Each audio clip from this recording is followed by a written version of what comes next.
Welcome to Horse Talk, a podcast brought to you by the Mid-South Horse Review. At the Mid-South Horse Review, we believe that horse ownership and equestrian sports enhance the lives of our community. Whether a horse lover is a lifelong equestrian, a hobbyist, or a professional, we hope to help guide and be a resource for you and our equine community. No matter the stage of riding or horse ownership, we are here for you. I'm Lauren Pickford Abbott, publisher of the Mid-South Horse Review, and your host. Let's get started and talk horses. Welcome back to Horse Talk, everyone. I am Lauren Abbott, your publisher and host, and today we're joined with our guest, Fara, and she is the owner of Saddles and Such. Everybody knows Fara in the greater Memphis area, I feel like. But Fara, how's it going? It's going well. How are you this morning? Good. I'm drinking my coffee. We've had some technical difficulties, but we're doing my bad. Yeah. It probably on my part too. No worries. But she is in her store today in Saddles and Such, so you can see the lovely store behind her. Nest behind me. Yeah. But I wanted to have Fara on the show today because she's an equine business owner. She's a horsewoman for basically your whole life, right? Yes. And just really talk about her journey growing up with horses to her career path, and then ultimately purchasing Saddles and Such, which was going on 10 years ago now, right? Is next year the 10th year? We bought it. Next year will be the 10th year. We bought it in 2014. Yes. Yeah. So why don't you just kind of give everybody a background on you with horses in general, and we'll just walk our way through. Okay. Well, I grew up riding. I got my first horse when I was about 4 years old. I started Western Pleasure actually, and then there were some like railroad cross ties out in a pasture one day, and I was like, what if? And I started jumping that. My dad was like, oh my God, what are you doing? And I'm like, this is amazing. So like it was done at that point. We moved to Collierville, Tennessee when I was 6 or 7, and I started riding out at Forest Hill Farms, where I knew both of your older sisters. Yeah. And I rode with Ann Johnson out there and continued hunters for years and years. And then when I was 13, I started riding with Phoebe Sheets. And then went through a couple of years, the high school years where maybe you have social events or whatever. Didn't ride quite so much. Got back into it really big when I was 18. Continued through, left here. Went to the East Coast, worked for several people out there, managed big barns, sale barns, all of that. Came back here in my early 20s, like 22-ish, I think, and started my own farm here. Had that for many years, got married, started a family, decided maybe being on the road that much wasn't like the best career move for a small child. So went back to school, finished my degree, and then started working at St. Jude for a while. And what did you do at St. Jude? I was an electron microscopist. So very large word. Yeah. So what is that? A giant microscope to look inside cells at the tiniest of cellular data. So like we would explore nuclei and changes within pathways of cellular processes, and did a lot of research on retinoblastomas, and it was amazing. You had to learn an awful lot. It definitely kept your brain going. Really, really enjoyed the research at St. Jude, and it was an amazing place to work. Yeah. Well, and people always hear so much about St. Jude just nationwide. It's such an amazing, shining pinnacle piece of the greater Memphis area. Absolutely. And, they treat patients worldwide, and it's just such a staple for our community. But I find it so interesting that you went from a research based career. And obviously you're a horse lover. You love your horses. You've grown up with it lifelong. But transitioning away from really that healthcare, medical research, very specialized research, Yes. childhood cancer and things like that, and evolved into an equine retail business owner. So tell me a little bit about that. Definitely not your normal track that most people take, I'm sure. But I've always also had an interest in science. So for me, that was kind of a natural transition. Science, mathematics, things like that, I really enjoyed. So while I was at St. Jude, I also continued to go back to school, and I did receive my master's in healthcare administration. So while very similar to an MBA, it was definitely more healthcare focused, but still taught you the basics of running a business and, in that sense, managing a hospital, but still learning how to do financial reports and, how all of the things work to secure loans and, business flow and working capital and things like that. So, Right. in that aspect, that was very helpful. Mm-hmm. Once I received that degree, I actually had planned on moving to Nashville. I had looked at and accepted a job at Vanderbilt. We had put our house on the market. We had picked out a house up there, like ready to go, pretty much. Yeah. And jokingly, I walked back into Saddles and Such, like maybe a week before we were about to like really finalize everything. And I was like, okay, last chance, Sharp. Like, if you want to sell it, I'm moving. And he was like, I think I could retire. I was like, okay. So literally went home, told my husband we got to take the house off the market. I just bought a tack shop. So that's how it all began. Yeah, I feel like most ladies or spouses, let's just say, especially in the horse world, it's like you come home and you're like, I may or may not have bought a horse or a new saddle, or not hey, I just bought a business. Right. Yeah, thank goodness my husband is very supportive of my slightly delusional things that I do. Doesn't love the horses, but is still very supportive of this and my choice in starting this business. So So what was it with, like you said, you walked into Saddles and Such and you jokingly said to Sharp, I had been asking him for about 2 years prior. Okay. And he was always like, no. I love the horses. It was always a huge part of my life. And while I thoroughly enjoyed St. Jude and everything that I did there, I missed the horses. So kind of in the back of my mind, I always thought like, oh, wow, that might be fun or something different. Like I might really enjoy that. So it wasn't just completely off the wall, but the fact that he said yes whenever I already had like so many other things set up, I was like, okay. Right. Yeah. It was like he finally said yes. I mean, like I was so excited. I was like, okay. So for me, it was kind of a no-brainer. I was like, okay, time to like start a whole new chapter. And instead of moving, we get to stay here and we don't have to like uproot everything, but just moving a bit of a different direction. Yeah. So how old was your daughter at the time? I guess she was probably about a preteen. How was she? Let's see. Just 11. 11, yeah. And so 11. she was already riding. She was actively falling in love with herself, and she was riding. So you were getting really ingrained with her riding on that level. Which she was showing by then, and I think we had Riffy. So yes, she was showing in like the children's jumpers. Yeah. At that time. Yes. Right. So you were on not only were you a horse lover and a horse owner throughout your entire life, but then your daughter came along and she fell in love with the sport and you all were really gung-ho with her. So yeah, tell me about when you finally took it over, Saddles and Such. I know we talked about this a little bit before, we jumped on this call about just not misconception, but the ideas you had for the store and how that completely went out the window and took a different course and what it is today. So what was the biggest surprise you had coming in, and then the biggest thing you're grateful for?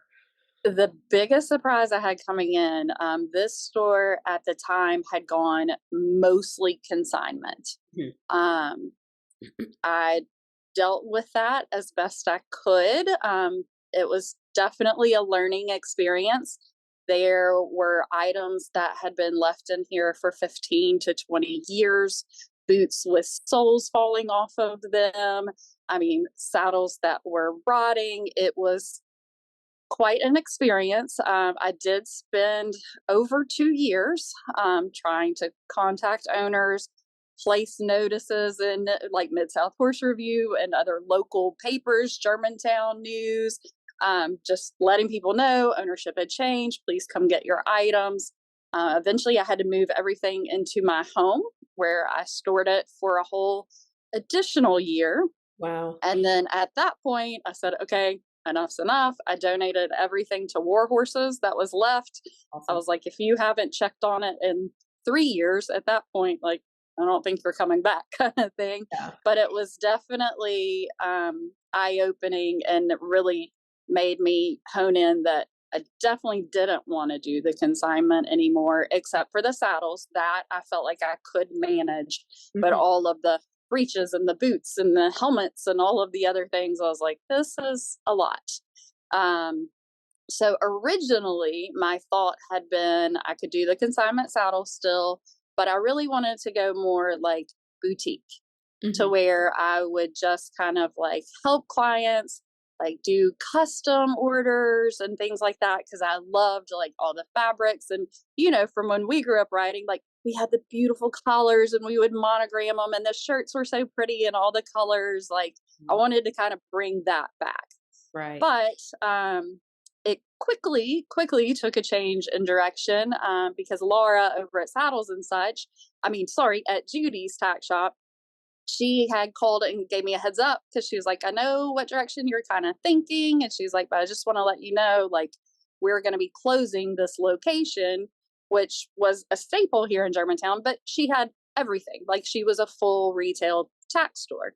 Mhm. So she was like, you might want to rethink what you're doing and you're going to need to pick up some other things instead of just going with some like specialty lines I was looking at. Yeah. So about a month in, I revamped everything again and went to what Saddles and Such is now. And Yeah. we have just continued to grow and try and be super supportive of our community. Young riders, moms that didn't ride have lots of questions. And so that's what we're trying to be here just to support them and answer all their questions and get them started and feel good and look good. Yeah. I was in there one Christmas before Christmas time and we were just looking at a couple things and I remember a gentleman walked in and he said, I need to get my wife a gift. And you're like, okay, what would she like? And he's like, I don't know. She likes horses. And he looked at me and he was like, she's built kind of like her. Help me out. And you were just like, okay. Okay. So having to really navigate that, especially for maybe it is, the husbands or a significant other or even just family members who know, okay, they love horses. Let me go get a nice gift and things like that. But like being hands-on with clientele like that, what is your thought process when you're working with every client that comes in the door, no matter if they are an experienced horse person, maybe it's a new show mom who didn't grow up with horses, or even just like the dad or the husband that's, I need to make an effort and I need to get a nice gift. What is different with working with all of them versus what's similar? Well, for me, like, I just ask a lot of questions. They may think I'm kind of invasive, but the more information that I can get, then that kind of hones me in a direction of like what they would like, or, if in that instance, like a husband, I start asking questions. Okay, well, where does she ride? What discipline does she ride in? Maybe she is an English rider and I can start to figure out maybe who the wife is. And I'm like, okay, I kind of know what size she is, or like she's been eyeing this necklace or whatever. So I can kind of give them options. But also, same with new riders when they come in. Like, my first question is, where do you ride? So that way I know, like, I'm not sending something out of here that trainer is like, oh my gosh, Farah, why did you do that? Like, I'm trying to just kind of like ask for information. And then I think once you start that discourse, then they feel comfortable for them to ask questions. Well, okay, they gave me this list. What does this mean? And I can show it. Okay, well, why? And then explain, like, well, this is what it does, or this is how it's going to help your child until she gets certain muscle memory or whatever. So I think just starting dialogues between people is the easiest way to like get to know someone, welcome them into my store, and ultimately help them get the right items that they need. Yeah. And let's talk a little bit about the attire that you do carry. So you have full English show gear from hunter jumpers and show jumpers, but then you also have just like the everyday rider attire, it's really athletic wear for equestrians. So how do you stay on top of the trends, and how do you decide which brands you really love so you do carry it into your store? That has definitely evolved over the years. In the beginning, you just kind of knew like you've got to have something for everyone. Like you need your beginner items up to your really competitive riders. So you need a little bit of everything. And unfortunately for me, my space is pretty small here. We only have about 1,200 square feet. So I've got to shove a lot of inventory and a lot of different levels into a very small space. Right. So in my instance, in this particular store, I do a lot of ordering. I know people make fun of my pile of papers over here, but that is like how my life functions. If it is on that sheet, it gets done, like no problem. So in that aspect, it's probably a little different than like the bigger tack shops that definitely have more space. But as far as staying on top of trends, I did not have any social media accounts prior to this. So there has definitely been a big learning curve with the Instagram and the Facebook, of which I still very much struggle with. But scrolling through there, you kind of definitely get a sense of like what's trending and what people are liking at the times. Going to the big horse shows. Like I love to go down to Wellington. I love to go to Tryon. I love to see what the riders in those spaces are wearing. Yeah. Now that doesn't necessarily translate always back to this area, which tends to be very conservative in their dressing since we focus mostly on hunters and equitation here. But I do like to see the fabrics, the technologies that are changing, the way that the air vests are definitely becoming more acceptable, the helmets that are popular, like those kind of things. I feel like at the big shows, you kind of really get a sense of like what's going on out there and what people like. But that's definitely more show attire. Yeah. As far as like beginner attire, I want things that are budget friendly for kids. Like, it's kind of like soccer. Okay, great. You got to go get all the gear. What if they play for a season and they're done? Well, I don't want someone to have to spend, $1,000 and their kid maybe takes 4 lessons. So you got to find some things that are good quality, but reasonably priced. Right. So that's definitely more of a trial and error. And I went off in that case, things that I've used riding, things that my daughter used riding, like what were the things that held up that I felt like, okay, I can spend $35 on this and it only lasted me 2 rides, or I spent $40 on this, but it lasted her 6 or 8 months until she grew out of it. Right. So I kind of used a little bit of just our own personal knowledge as far as some things. And a lot of things that are in here are things that we do use and have used for years and like and enjoy. And then otherwise it would be people like trainers or clients coming to me going, gosh, I got these new breeches and like, I love them. Would you please bring in that line? Yeah. I'm happy to do it. If there's enough interest, absolutely. So it just kind of is a mixture of feedback from social media channels, what my clients and customers and trainers are telling me, and then just our own personal use of the products. Yeah. And let's talk about the location. So that you are in the original location, correct? Yes. which is It's been in this building in one way or another since 1972. yeah, Yes. which is in an old Germantown, Tennessee. It's not too Yes. far from the showgrounds, the Germantown Charity Showgrounds there. But you also sit not halfway, but you're really not that far from the Agri Center if the Agri Center has anything Yep. going on as well. Um, so talk about the location when you bought it. I'm going to assume that the location is just kind of staple for you. But Yes. we do see a lot of saddle shops and tack stores and things like that who also, they've got their show trailers. They go set up at the show. You're right around the corner. So talk to me about your thought process if you ever considered getting a show trailer, going to different shows outside of just this area versus just the location that you have. Absolutely. It's definitely something that is very popular. The mobiles are a big part of the horse industry, especially for people who do show quite a bit.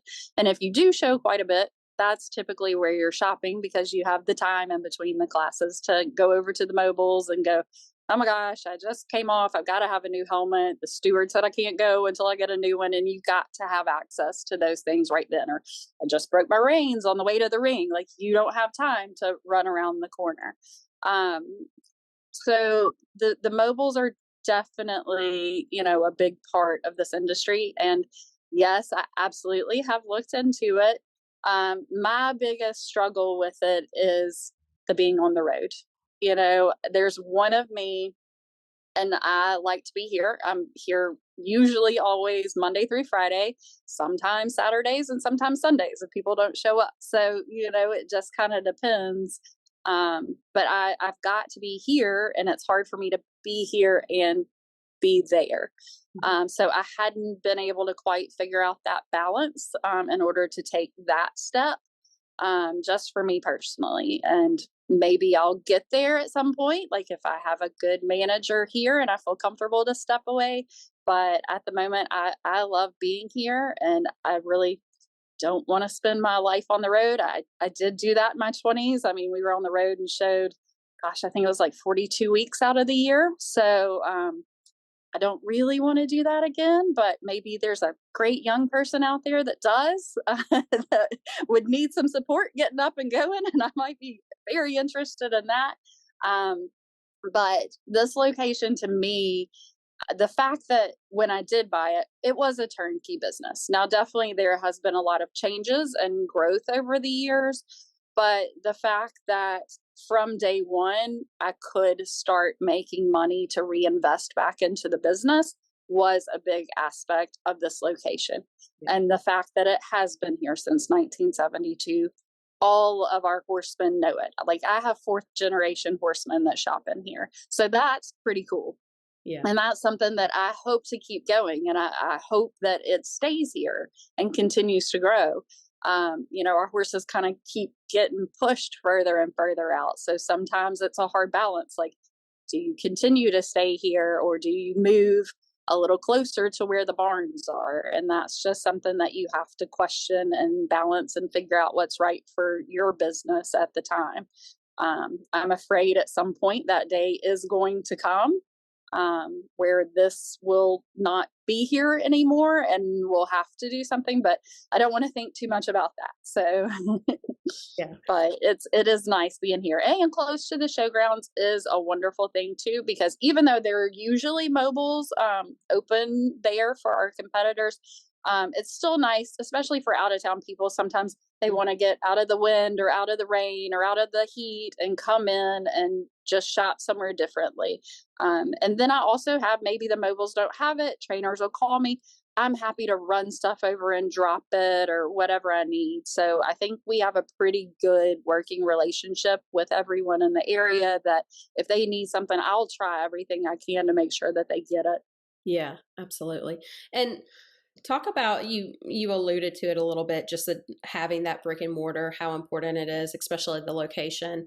But as people get farther and farther out, or, if there is a day that the brick and mortar doesn't fit well within the business model, talk about e-commerce and things that you have to balance as a small local business competing against huge e-commerce sites. Yeah. And I mean, even Amazon now is carrying so many different, I mean, it's at your fingertips.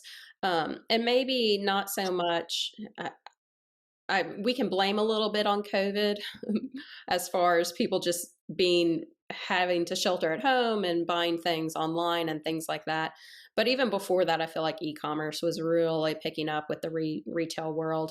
How are you managing that? How are you really trying to keep saddles and such relevant and for your clients? I know that occasionally you're going to have clients that are just going to order things offline. They're not going to go to the store. I mean, that's just the fact of it.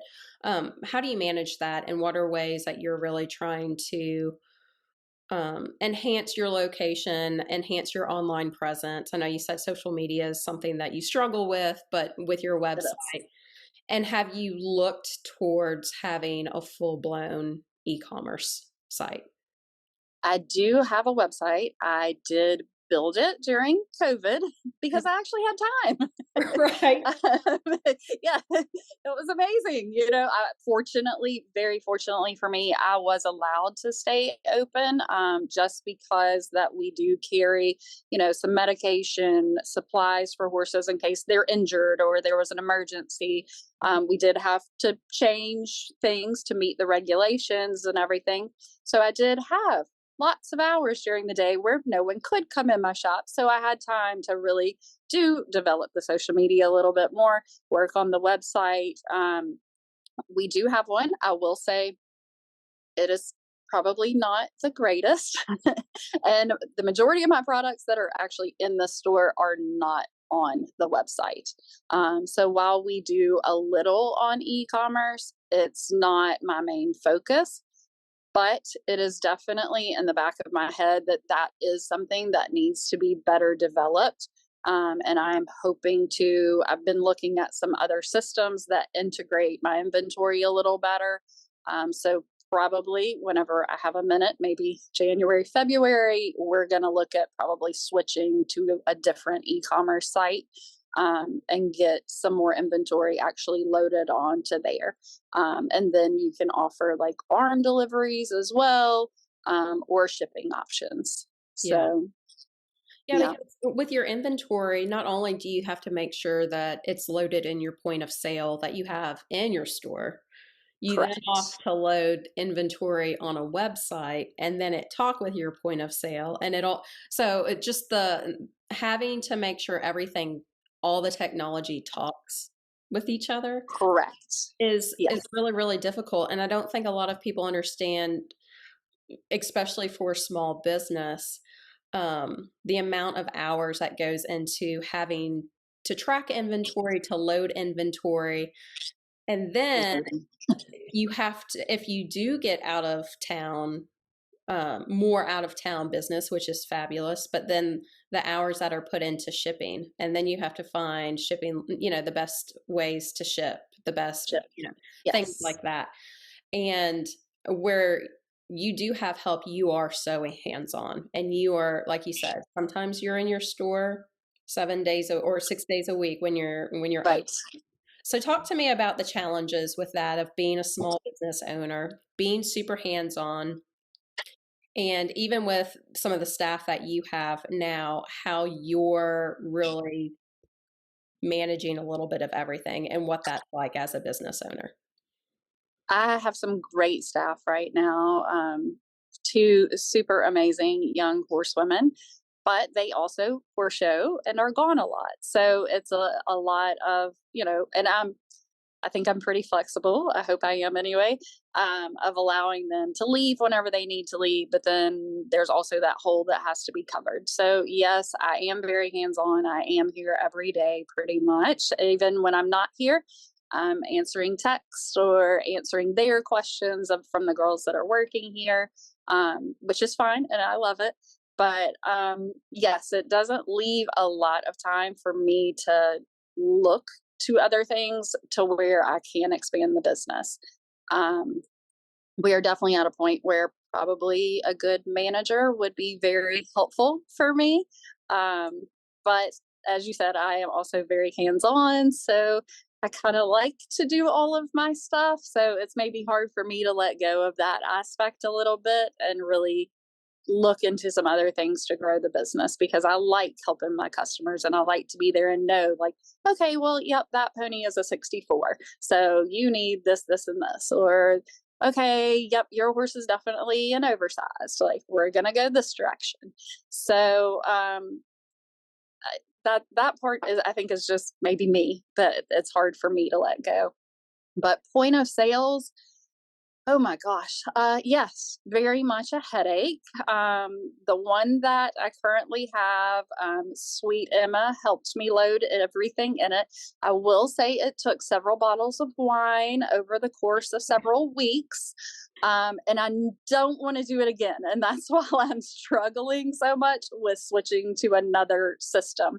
But the system that I currently have, while it does talk from my website to my back office on my point of sale, I don't find that it's accurate. So sometimes I struggle with, somebody will buy something online. I go to pull it here in the store. I have the 24, but not the 26. So maybe that's my bad and I didn't input something correctly, or as the system has changed, maybe it was an older item and it hasn't gotten transitioned to like the new kind of variations that they offer. So yes, that is part of the problem of going to a better e-commerce, is definitely inventory. And, you load all these things that maybe even necessarily I don't even have in my store. But again, because I do so much ordering, I still have to have it in my system so that they can, be charged accordingly. And while miscellaneous is always helpful, people still like to know, what was that for? So it's better that you have it itemized, that they're like, okay, those were heritage gloves size 7.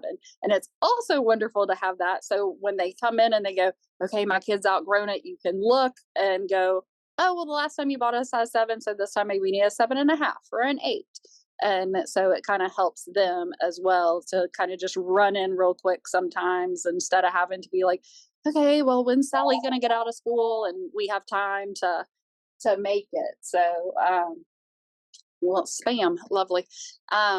So it's a difficult balance. And like I said, if I had more hands on deck constantly, I think maybe some changes and things would definitely be made that I'm aware of, but just don't necessarily have the time or maybe the energy as far as point of sales to do it.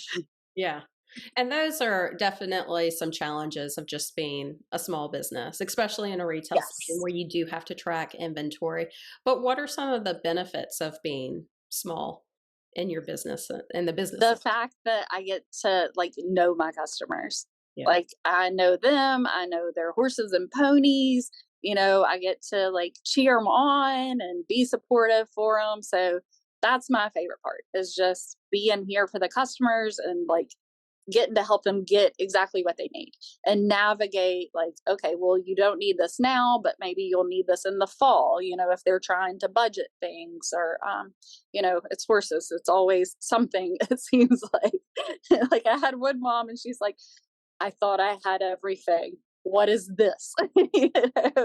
So just trying to make sure that they have what they need, and so whenever they get where they're going or whatever goal they're trying to accomplish, they feel like they can do it confidently and that they're prepared.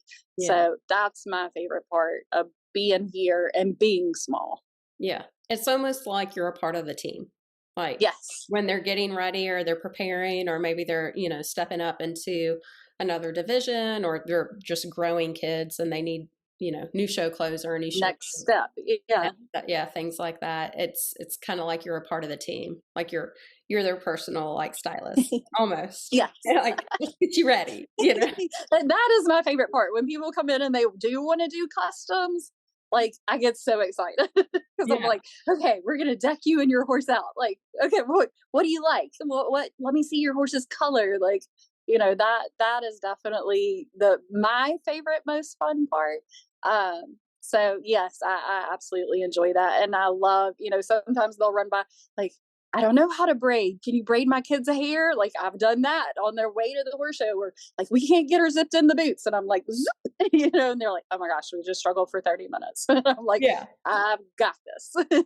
Right. So that part, that's my absolute favorite part. Absolutely. And so let's talk a little bit about the show clothes.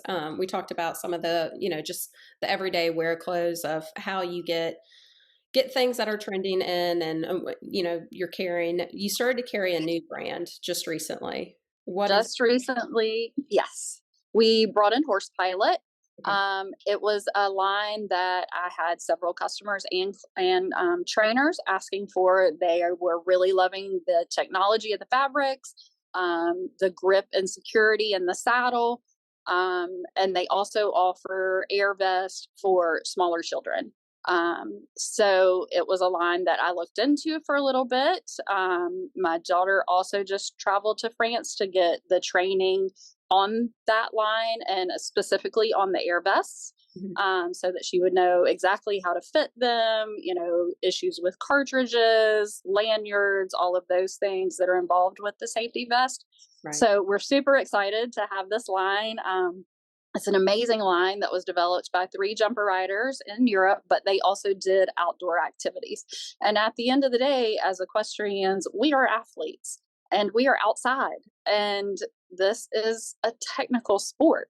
So to have things that protect your skin, that wick the moisture properly, that don't have some of the odors that some of the technical fabrics have carried and we've had to adapt and change through the time, that's important. And so I think staying on top of those kinds of technologies is important for our sport, and to let people know that there are these kind of options out there and available to them.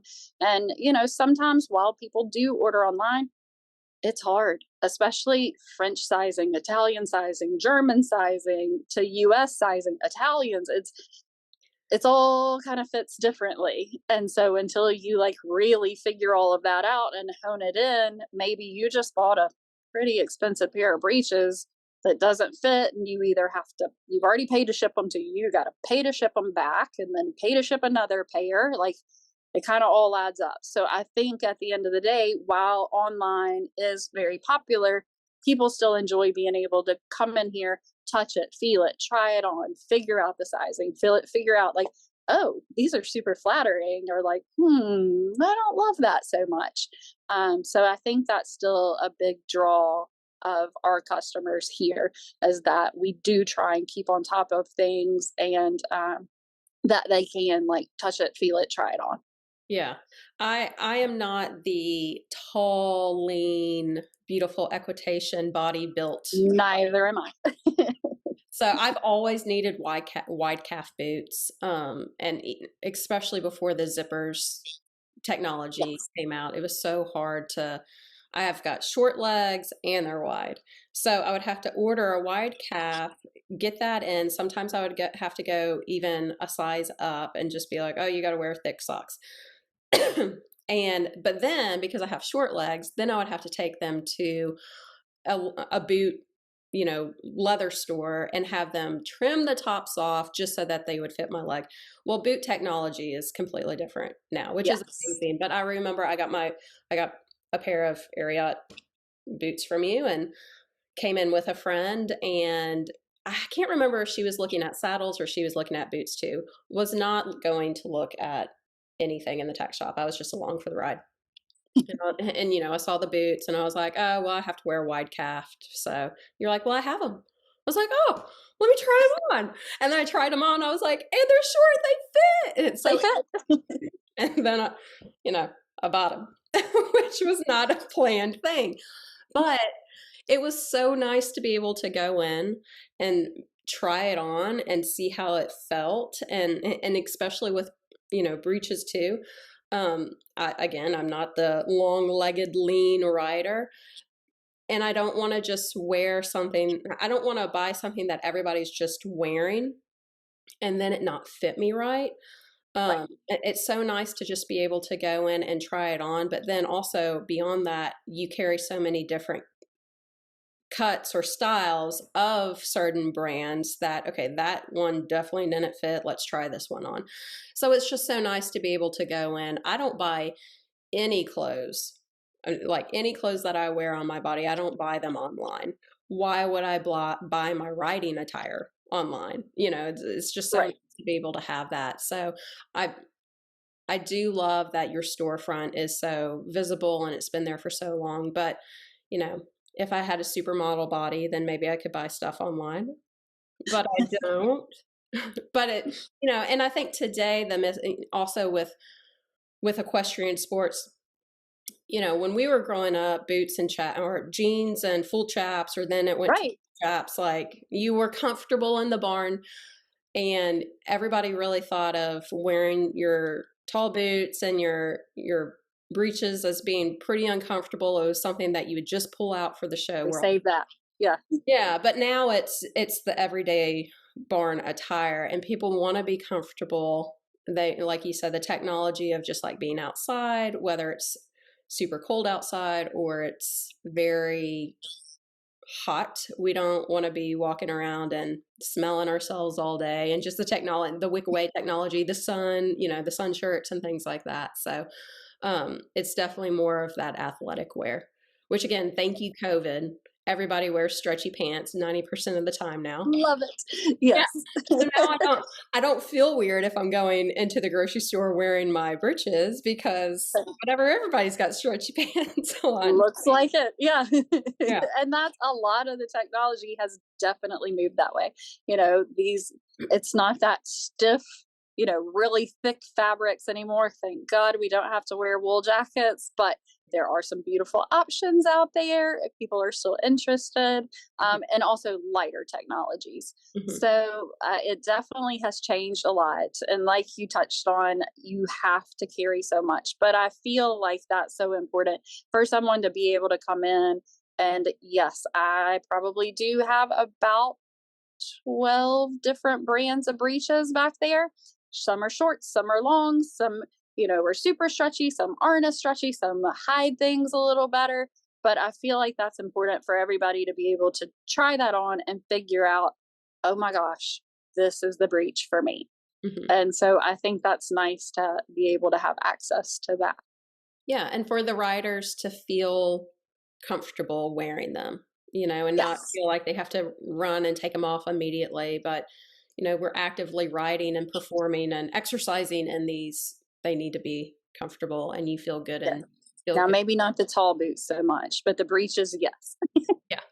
Tall boots, they're only going to be so comfortable for so long, right? There's only so much you can do. I'm breaking in a pair right now, and it's been forever. And I'm just like, oh, I forgot. Yeah. Well, and so talk to me about the show clothes.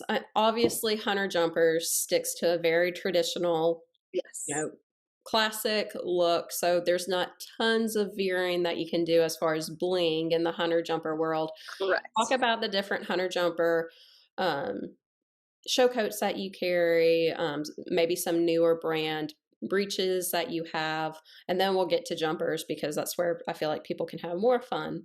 But talk about Hunter Jumpers real quick, and just the classic styles that you really try to make sure you always have on hand. So my hunters and equitation riders, yes, absolutely. You don't have a lot of variety. We are white shirts, black or navy jackets, tan pants, black boots, black helmet, no exceptions. That one is pretty cut and dried. I would say my staples in those departments, definitely Tailored Sportsman and RJ Classics. Both similar, but yet different. And again, just depends on what fits you and what you're comfortable with. Also, like I would say, budgets are very important. So RJ Classics is really nice in that it offers a very classic jacket, but it's not incredibly expensive in the grand scheme of the horse world, at around I think $140 to start, which is not bad for a show coat.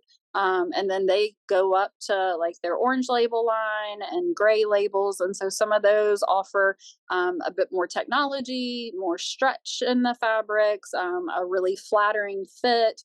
but not everybody wants to spend that. So I think it's nice that and then they also offer, several in between. So there's kind of something jacket wise in that department to kind of fit every budget. If you want to go high end, we offer that as well.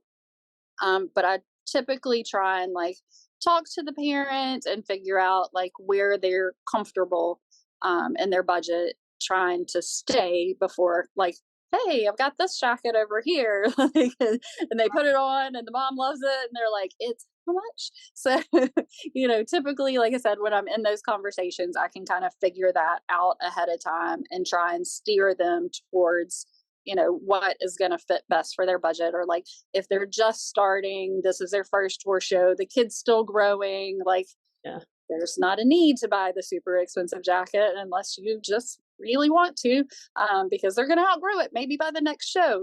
I don't know. So I think it's important to have those kind of lines that really offer a lot of variety in a world of not much variety. But you still kind of need those. It's more for the price point, I would say. Yeah. I'm the economic shopper. Fara knows this. Yeah. I'm like, oh, that's a price. I love that. And I just got my show coat. I really wanted hunter green, but you had a navy one. And I was like, oh, this price is great. So I got the navy. And then when I was walking out, I was like, you can always have more than one. Right. But that is also, I think, great too. It was an RJ Classic, with carrying classic show clothes that are more economical than, you don't all, for some people, if I just had endless amounts of funds, then I'd probably be like, give me the super expensive one. But I love the idea to be able to have a really nice classic show coat, and then that's navy. And then if I want the hunter green, which I still do, by the way, I can go back and get the hunter green. Then I have two really nice classic show coats that I feel good in, but I didn't pay, whatever the top cost was for both of them. So, right. And I ideally I got two show coats for maybe the price of one. Let's say that, but yeah. I love that variety of just being able to look, if your kid's going to outgrow it, or maybe you're an adult and you love the classic navy, but you also you think that, I personally feel like the hunter green would look really, really pretty with my bay. Really pretty on your horse. Yeah. Yes. And I'm like, I know I need to go back and get it, but I have no remorse about getting the navy coat either. That's the nice thing about it. Let's put it that way. That is nice. And especially if you are in that direction where you think okay, well, maybe I'm showing 2 or 3 days. Sometimes it is nice to have a variety of colors. Mm-hmm. And again, if you're in that $100 to $200 price point, you don't feel as guilty about, okay, well, I still got 2 under the price of 1 of this one. So, and as long as you're walking out of here and you're happy and you look fabulous, I don't care what your budget is, I'm going to make you look good. Yeah. So, because that represents me out there. When they're in the show ring, I want them spot on. Yeah. So, I take a lot of pride in that and making sure, again, I stick to their budget, but we're going to get them everything they need and they're going to look fabulous and feel confident walking into the ring. Yeah. Let's talk about show jumpers. And the bling and all the bling that's coming out. I love my jumpers. Yes, the jumpers definitely make me excited because I get to have a little bit more fun. Again, this area is still pretty conservative, so I don't get to have too much fun. But yes, we do have some jackets that we can customize. So as far as if you have a theme that you like, we can do your jacket, we can do your bonnet, we can do your saddle pad, we can do your jumper boots. I mean, that's where I get to have fun. So yes, more jumpers in the area, please. But we're starting to grow a little bit. Yay. Yeah. But yes, that is definitely the EquiFit boots are so cool that you can completely design and pick your colors for however you want your boots. You can get them embossed so your name is on there so they don't walk off at shows. and then like the Sam Shields, we get to customize those helmets. So there's some places where you can really have a little bit of fun and still keep it classy. You don't have to go like crazy unless you want to. I'm cool with that too. But it's just the little extra things that get to make you be a little different and stand out. Sometimes in a good way. Some people want the look at me, and some people are like, I just want to blend in. So, whatever your personality is, we can definitely, find items or make items that meet whatever it is that you're looking for. Yeah. I'm definitely I'm not one that's look at me. I just like to be a little different, just personally. I just like to have a little different. And so I've always loved and veered more towards jumpers. But then my off the track thoroughbred, after we had him in training, I was like, oh, I think he's going to be a hunter. Like, so, that's why I'm like, maybe I'll go back and get the hunter green. And not that he can't do like lower level jumper. That's totally fine. But I love the different bling that's out there for the jumpers these days, and being able to coordinate with what your horse is also wearing, with the boots, with the saddle, things like that. How fun that is. And let's talk about helmets real quick, because you do carry several different brands. Yes. And I know when I've helmet shopped with you before, you're like, I can't really say this one over that one. It's literally just a preference that people have. But what brands are you currently carrying? Currently, I carry Tipperary, IRH, Ovation, Charles Owen, Cask, Sam Shield. Sorry, that thing just popped up on my phone. And what else? And 1K.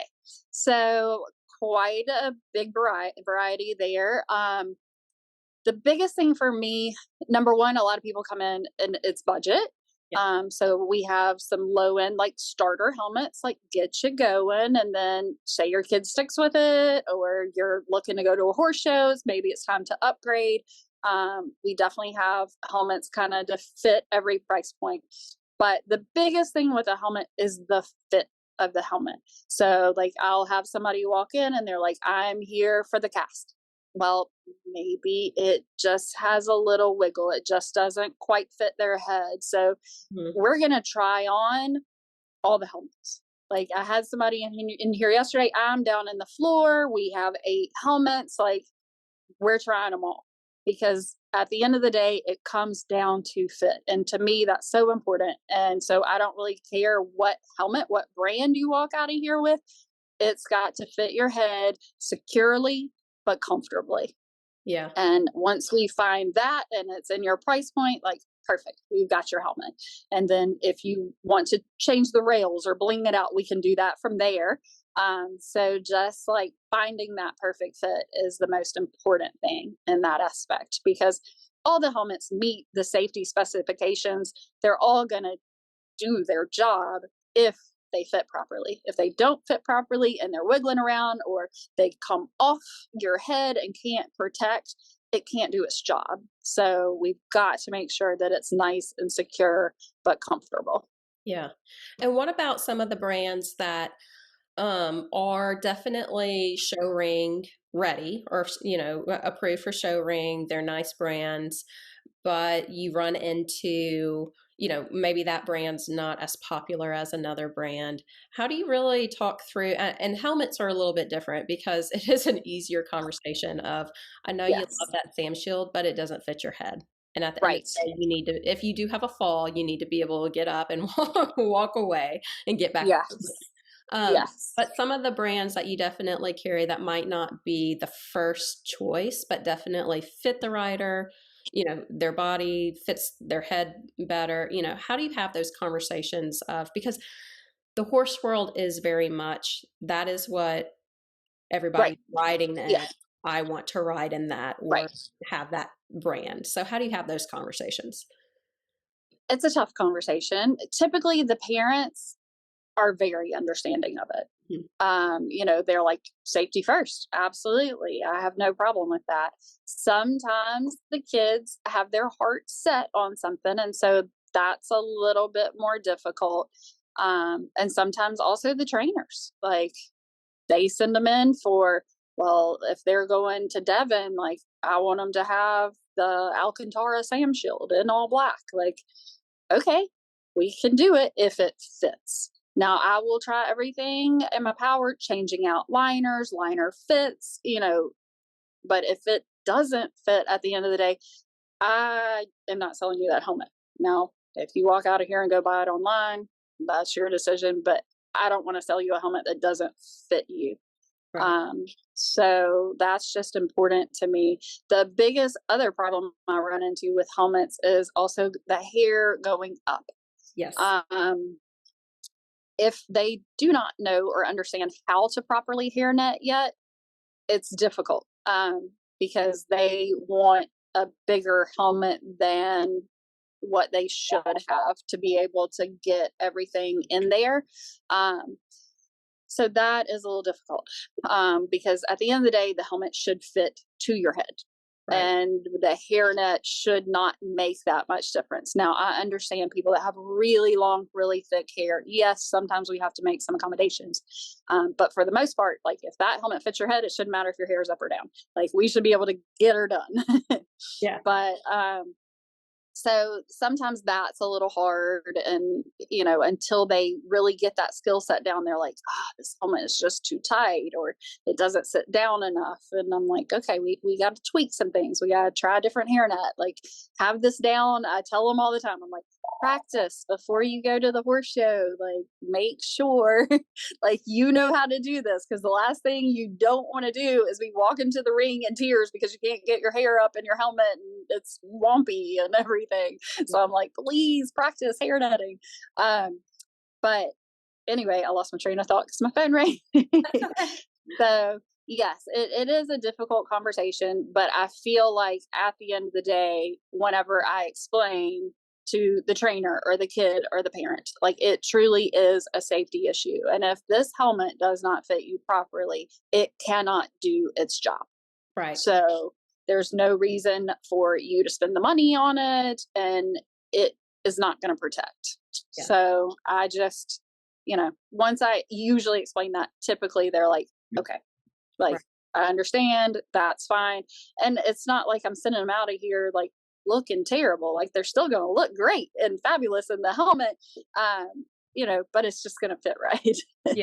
Yeah. I mean, on the flip side, you're not going to carry a brand that doesn't perform to standards, that doesn't look good on riders, or everything that you're going to carry is something that is of high quality and yes, and is suitable for the show ring no matter what. So correct. Yes. Yeah. Like the Protege helmet recall, like I don't think I had ever sold a single one of those. Like, so I didn't have to worry about it.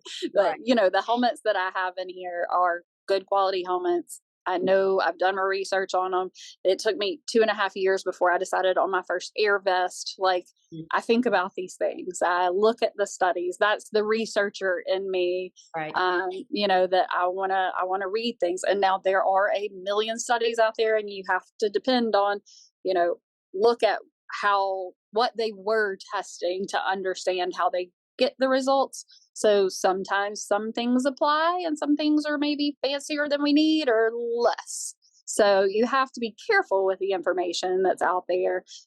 But still, and also the fact that I ride, my daughter rides, like we use these products. We've been involved in crashes and falls and things that happen with horses. And so like fit and safety become very important. So these are things that we've used in our daily lives and know like, oh, wow, I just walked away from that and I don't even have a concussion. That's a good day. That's a good day. Right. And so let's talk about everything. You carry horse supplies from horse hoof, some supplements, grooming supplies. Yes. Talk about some of the supplies that you carry, because sometimes I feel like when people think of tack shops, they think only riding apparel or bridles, halters, saddles, boot, things like that. So what are the necessities that you carry? So you have to I call it my pharmaceuticals. I don't know what everyone else calls it, but it's what you absolutely have to have. It is my least favorite section. It is expensive to ship, but you got to have it here because everybody's got to grab fly spray. You're gonna need some hoof oil. Like, you've got to have stuff to clean your tack. Like, it's just things that you have to have. I would say it's about an eighth of my store. But yes, I've got everything from, it starts with tack cleaning on the top shelf down to fly sprays, coat sprays, hoof oils, hoof supplements, actually horse supplements. There's specific ones that I carry either because clients have asked me to carry them or they are wonderful products, like all the equine elixirs I adore. And then we have like DMSO and Furazone and wound ointments and different wound sprays and hair growth serums and just a ton of stuff that you need for horse care, bathing supplies, shampoos, conditioners, argan oils. It's just kind of all these things that as you own a horse, you need. Maybe they have scratches, maybe they've got involved in a kick and they have a wound, but you've got to show you need some touch-up spray, like all of these things people need to be able to walk in and grab. And then hopefully while they're here go, oh yeah, and I need a hairnet and a crop. And, Right. then it works out. But, treats, we've got to have horse treats. I have some ladies that I probably see at least once a week grabbing, need another bag of treats. And, so just the little things on top of the normal things that we think about. COVID did definitely give us some supply chain issues, and in some brands we are still seeing and feeling that. So a lot of times not everyone wants to wait 5 to 6 months for a bridle, but I try my best to stay and keep them coming as best I can. Or try and figure out, like I have one coming this week because the kids show in this weekend. I'm like, it will be here by Wednesday, I promise you. And I'm on the phone going, okay, that's shipped, right? Like, it's in stock, it's going to ship this day, like, because I've got to have it. Yeah. So that is, again, an advantage to being small, is that I do take the time to one-on-one. And if somebody's like, I have to have it by this date, like, if I can't get the exact product they're looking for, I'm like, okay, these are our alternatives, to make sure that they have what they need. But our staples, I would say, gloves, crops, hairnets, horse supplies. I've got all that in here. And then I get to have some fun stuff too, like all my belts. I love belts. I love socks. So you get to have some fun in between all the necessity. Yeah. And you have jewelry too. So yes. Handmade by local jeweler, or I don't know if you have anybody local, but within Tennessee. I actually do. Yes. Yeah. So Ann Moore's necklaces are in here. I'm actually the only one in the country that carries her necklaces. Her bronzes are available throughout other places, but yes, we have all of her jewelry. She is a local artisan here. It's actually cast in Eads, Tennessee as well, so just right around the corner. I also carry Kelly Hurd, who is a Middle Tennessean, so not from Memphis, but definitely local kind of for us. I carry his jewelry line. I carry Caracol Silver and Atelier CG. So those are the ones that I currently offer. Yeah. And treats, you mentioned treats. There are some lots of treats. Lots of different treats. Locally made treats. I love you are a local tack shop, so if there are any artisans and that supply treats, jewelry, things like that, you can stock it.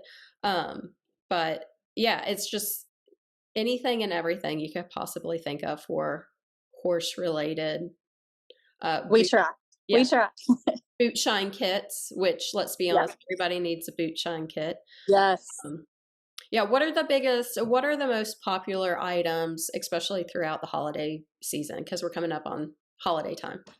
Gifts, jewelry, definitely is a popular one. I also carry Arthur Court and Vagabond House. So some home items, they have lovely equestrian lines. So trays and cake platters and cheese boards and things like that are really popular. I do like some kitchen towels, things, wine charms, corks, those kind of cork stopper things. Um, Definitely treats are year round. And as you mentioned, yes, we do have a locally made treat in here, the pony pucks from Lydia. And then we also carry Snacks Fifth Avenue, Expert, Dimples, Kelsey's, Mrs. Pasture's, the German horse muffins. I mean, we've got a pretty good variety for as small as we are. And I try and keep that pretty well stocked. The Breyer horses are still really popular with the kids during the holidays. We've got their advent calendars, already got their holiday horse, a bunch of ornaments here ready and waiting, as well as just your traditional Breyers that come out through the years. We try and keep shipments of those coming in. So there's a section for that. Socks, definitely always popular, and my belts. Yeah. What else? Just anything gifty, and then I have those husbands. I'll have people come in and they make wish lists. And so like I'll scan everything that they want and like write down colors and sizes. And so maybe a grandparent that's out of town but wants to get them something horsey but doesn't understand, they'll call, I'll pull out the wish list, whatever their budget is, like go, okay, well, she wants this shirt in a small in turquoise or this pair of pants. I can pull it. That way they get a great gift from the grandparents. Is exactly what they want. They don't have to return it. And so that's pretty helpful come the holidays too. Yeah. What do you feel like makes your boutique store different than just from an equine perspective, working in the horse world? What makes it different from maybe other retail businesses? Well, it's definitely different than other retail businesses because it is an equine related industry. So it's not your traditional retail. I guess I would say it's more of a specialty retail in that aspect. As I was literally telling someone yesterday as I'm sitting on the floor, like, I love my job. Like, it's so cool. I just get to come here and talk to horse people all day. So like for me, perfect, fabulous. Couldn't think of anything better. And the fact that like I have good customers, like everyone's nice. They're usually very happy to be here. The kids like are excited. Like I remember this one little girl walk in and she'd be like, like just happy to be at the tack store. So that makes me happy. And you want them to come back and like have a positive experience. So I don't have the like people are like, oh gosh, you work retail. Like, and especially this time of year. And like, while it does get stressful because again, I'm small and I promise people I'll get them stuff. And I really like to make sure, especially the holidays, like it will be here by the time I said it's going to be here. So following up on that stuff and, tracking shipments and making sure it gets to where it's supposed to be, or like if I'm shipping something, it gets to them in time. It does get a little stressful, but not like typical retail stressful. So where they're, the store's a mess and they've got to spend till midnight refolding. And while I do tear my store up from time to time, maybe it takes me an hour to put it back together. It's not terrible. So I enjoy it. I think it's fun. It's challenging, it keeps me on my toes. I've got to make sure, like I said, my little book's done, or like the past couple of weeks, everyone's like, oh, the holidays are coming. Are you focusing on that? I'm like, no, I have 3 weeks of horse shows. Like that's what I'm focusing on. And I was like, then we'll deal with the holidays. And then I have another horse show and then more holidays. Right. So like, I've got to make sure I have all the breeches, all the hairnets, all the gloves, the crops, the things that they're going to need to horse show. And that, we're going to show on Friday on the way. Oh my gosh, she outgrew her jacket. Like I've got to have it here so they can grab it and go. Right. What is the best piece of advice you could maybe give somebody who is either established in their career or they're coming out of school and they really want to work in the horse industry, what's the best piece of advice you can give them? You've got to find your niche and what makes you happy. Not everyone's cut out to be a trainer. Not everyone's cut out to be a barn manager. You've got to find that part of horses that you enjoy and that you're really good at, that you can make into a success. Mm-hmm. I feel like, it's a hard industry, and people don't realize that the hours that, our trainers and grooms and the guys that work in the barns, and they spend a lot of time taking care of our horses. Yeah. And sometimes I feel like they're underappreciated, or they're like, oh my gosh, they're making so much money. But I guarantee you it's all being poured right back into that facility or into their own horses. Or, I think it's a hard balance and a lot of hours. So you've got to find that part of the industry that makes you happy. And there are so many options.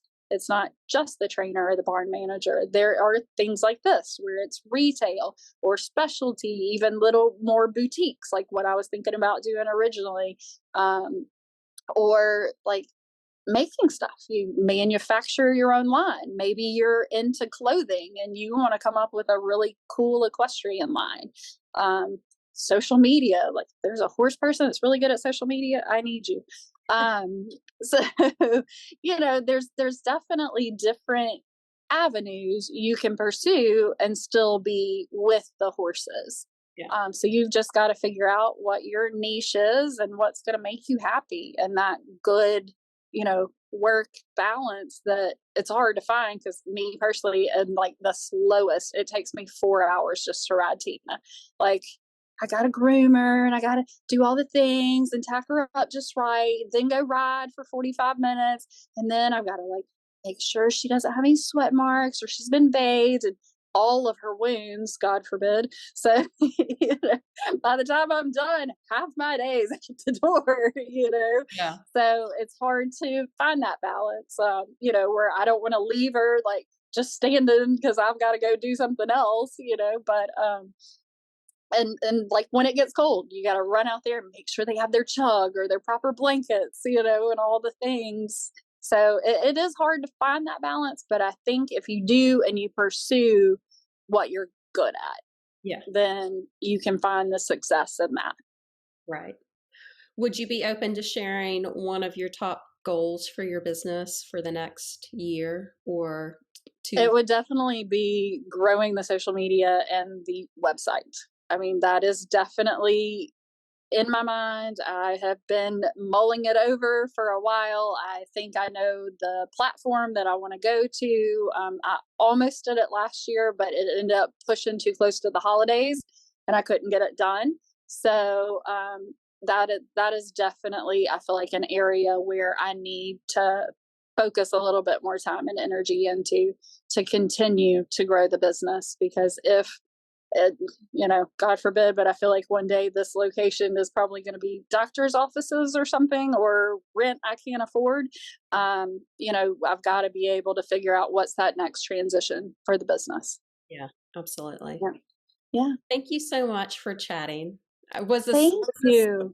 Brutal? I know you were kind of like, oh, I know. I was super nervous. I was really nervous about this, but no, it was very easy. It was just like having a conversation. So thank you for that, because I was like, I don't know what to do. I've never done this.